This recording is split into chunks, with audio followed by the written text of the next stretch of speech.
Hello, my name is Elisa Strozyk and I'm a designer from Germany. And I'm here to talk about my innovative material, wooden textiles, which you can see on the small video there. And I also brought you some samples of the material. So feel free to maybe, I don't know, now or later to touch it. And because I think it's really important that you have it in your hands and feel, yeah, maybe I just pass some samples around while I'm talking. Feel free to just pass it around. Thank you. So, but first of all, I talk a little bit about my background. So, I studied textile and surface design in Berlin at the art school, and at the time when I was studying there, the course was still quite traditional. So we learned how to weave on a loom and how to stitch on textile and to knit. But I got already very curious about new innovative techniques, and for example, I started to weave with these optical fibers to make the textile light up. And so I was really curious about what else a textile can do, and that's why I went to London to study the course MA Future Textiles, which is quite unique worldwide, as it really focuses on smart materials and innovative textiles. And we learned how to make the material react to its environment by implementing sensors or memory wire, and it was all very interesting and opened my mind about what else a textile could be. And so when I finished my course, I went back to Berlin to open my studio, which you can see here. We have like a studio space and workshop with some laser cutter machines. And I started to exhibit my work like on many different fairs and exhibitions, like for example here in Milan at the furniture fair, or in Miami. This was a project for Fendi, which was also about material transformation, and this was also this year in Milan. And I exhibit my work, for example, in showrooms and galleries, and sometimes also in museums, like here in the V&A Museum in London. And now I would like to tell you a little bit more about the start of my process. So the question that people always ask me is, why did you start to work with wood as a textile designer? And there were many things coming together. Already during my time at university, I was quite interested in combining textiles with hard materials. So I really liked the idea to change the appearance of textile and make it more three-dimensional. And I always wanted to create more tactile surfaces. And sometimes I asked myself why I was so interested in the touch sense. But I think it's quite clear, because our world is becoming more and more immaterial. So we are writing emails instead of letters, we pay online, and we touch virtual buttons on our smartphones. So there's not much left to feel, and I think we really live in a very visual culture full of images and advertisement and colors and photos. Already in 2005 stated Constanze Claassen in her book of Touch, the touch sense as the hungriest sense of postmodernity. She says that the lack of touch causes the feeling to be out of touch with the society and environment. And I also think that creating more tactile surfaces can reconnect us with the material world, and that's why I was always interested in experimenting with new textures and and then in the same time my partner, who works as an artist, he showed me his collection of veneer woods, and he kept them in a little box, like 200 different pieces of wood, and I was quite fascinated as I realized that really each tree and each piece of wood is very unique and different, and each piece has a special color and a pattern and even a special smell. And I really fell in love with the texture of wood and wanted to use it in my work. And also the aspect that wood, it's a naturally grown material, was quite interesting for me. So in the moment when the tree is cut, the wood is physically dead, but somehow it still has some living properties. So it's still aging and changing its color over time, and it still smells like wood, and when exposed to water it starts to swell and to bend and move. As you can see here on this picture of a parquet floor after a water accident. So we really see how the wood came back to life and started to move, and then it's somehow frozen in this movement. And this is actually my favorite picture, as the wooden floor really looks like a piece of textile. And I found these photos really inspiring for my work, and they also show that wood is a really special material. Here I would like to show you some other designers who are also focusing on the aspect of the living material in their work. So Bo Reutler, he is collecting the branches of trees, and he uses them in their naturally grown shape without trimming them, to show the aspect of living nature in his work. So his furniture pieces really look like living creatures. And also Pablo Reynoso with his toned chair sculptures. The wood really looks like it's still continuing to grow, and his spaghetti bench, here the manufactured wooden bars, they come back to life and start to grow really out of control. So this was all processes that I was quite interested in, and then I wanted to combine the material wood with my background from textiles.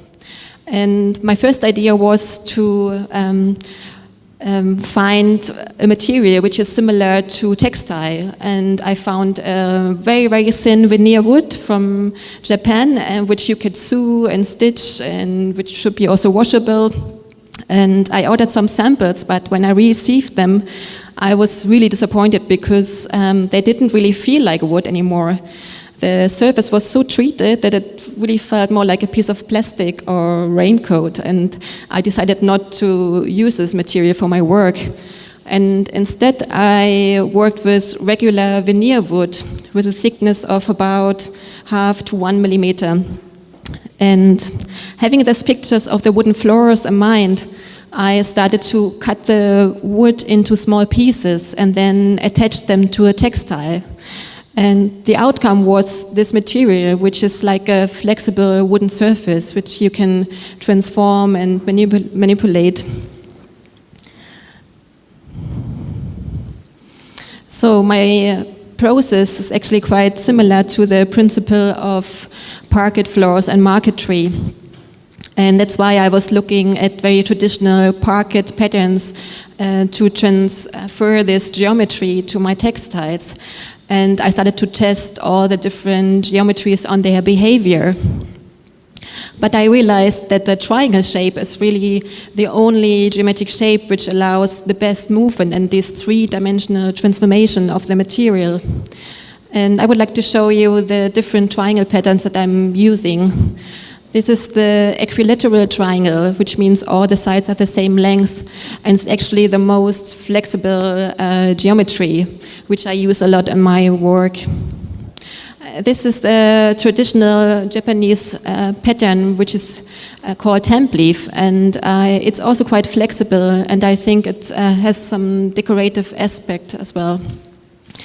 I call this pattern square triangle, and I think it has more like a modern appearance, and I also use this quite often. And this is a very special one, as it consists of triangles in different sizes and different shapes, and first you think that each triangle is different, but there's a repeat pattern in it, And it creates a very unpredictable movement and a more natural transformation when it's sculptured three-dimensionally. And this is a variation of the equilateral triangle, which I also use a lot in my work. So now I would like to tell you a little bit about my process. And I have to apologize first because I can't tell you all the secrets, like, for example, the glue that I'm using. But I tell you, like some steps of my production. So it all starts with the treatment of the wood, with sanding the wooden surface, and if I use color, staining the wood, and then I oil the surface. And once the wood is dry, it's cut in the laser cutter machine into the small triangles. And then these triangles have to be attached to the textile. And I have two techniques to do that. One option is to really apply the triangles one by one. So it takes a lot of time and it's a lot of work, but it allows me to play with different colors and patterns, and so it's a more arty way of doing it. And the second option is a more commercialized way, which is to cut a whole big sheet of wood and then transfer it in one step to the textile. But as you can see here on the right side, the wooden grain pattern is going through the whole surface, and so it's a completely different appearance of the material. So I had developed this material, and then the question was what to do with it. And I was thinking first to apply the material in interiors, and the first idea was the wooden plate, which is something between a wooden blanket and a sculpture. So you can put it on top of your bed, but you can also drape it up in a more dramatic way, and it becomes a more sculptural piece. And yes, you can also cover yourself underneath. It's actually quite warm and you feel very protected, like in a shelter. And then the next idea was to have the material on the floor as something like a hybrid between a wooden floor and a carpet. So the idea was to develop a parquet floor which you can roll up and bring to another room. And again, the idea that you would normally put it flat on the floor, but you can also create a more sculptural landscape. And this is actually produced by a German company now in 4 different designs. Then I developed a lampshade. You have to imagine something like a big wooden cloud. And during the day, the three-dimensional surface is more relevant, and the play of light and shadow. But during the night, the light shines through the gaps between the triangles, and you see something like a mesh structure, which always reminds me of the 3D meshes in computer programs that are used in 3D software. And people asked me a lot to develop something a bit smaller, and that's why we also have this wooden table runners in the collection, which you can put on the table just as a decorative piece. This is a collaboration with Sebastian Neb, and we thought about the idea to apply the material at furniture pieces. And the main idea was to have the process of opening and closing the cabinet resolved by the material. So we thought about the folds of an accordion. Yeah, here you can see it opening and closing. So it's like a flexible wooden skin which is covering the outside of the cabinet. And this is also a collaboration with Sebastian, and this time we wanted to create a furniture piece which is a real sculpture piece and which reminds you as the three-dimensional shape of crystals.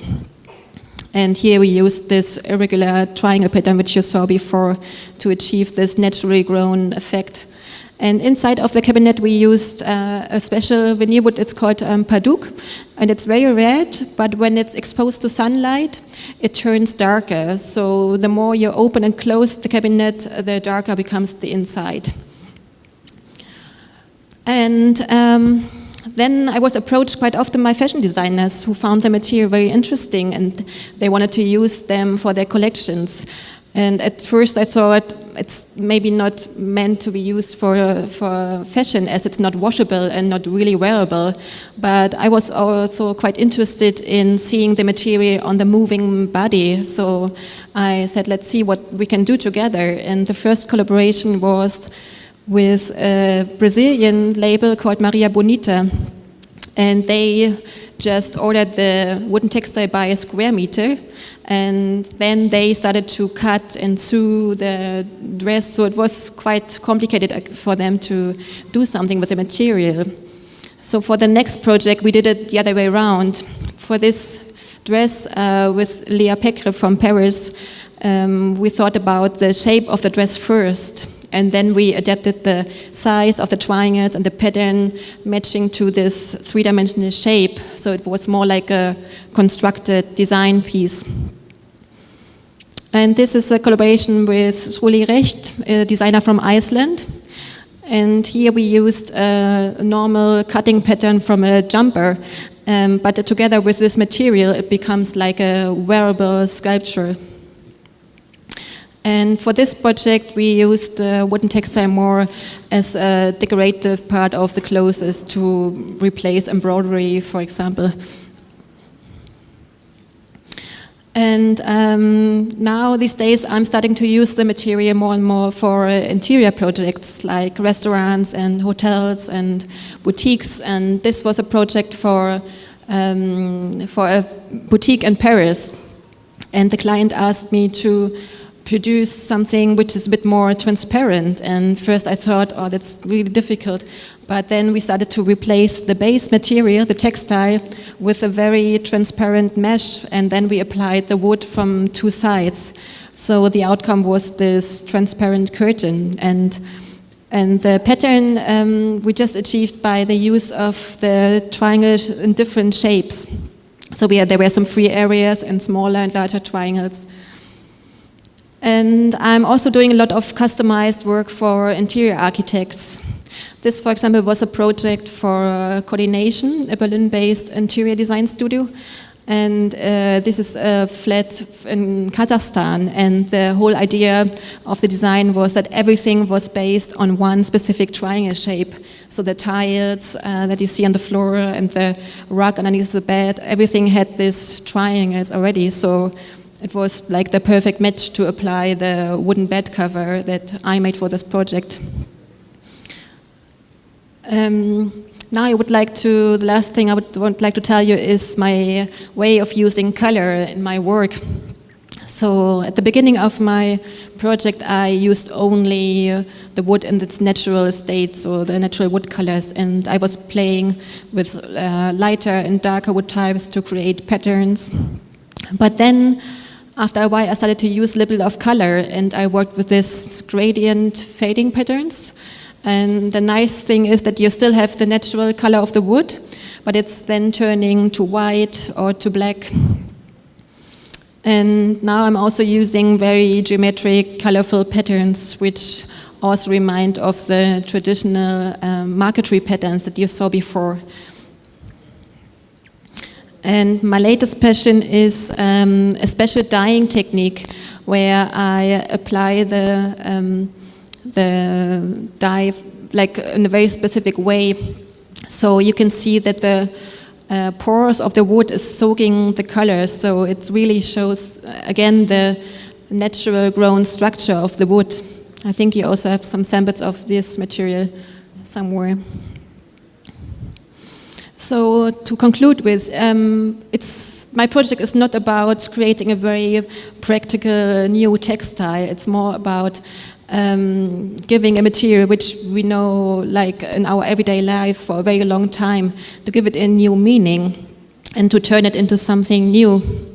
So we all know the feeling of touching a wooden tabletop or walking on a wooden floor.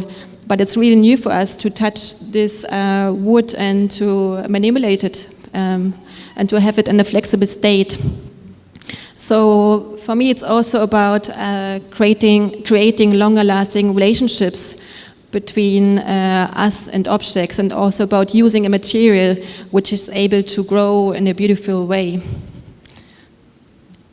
So thank you. If you have more questions, you can ask them later.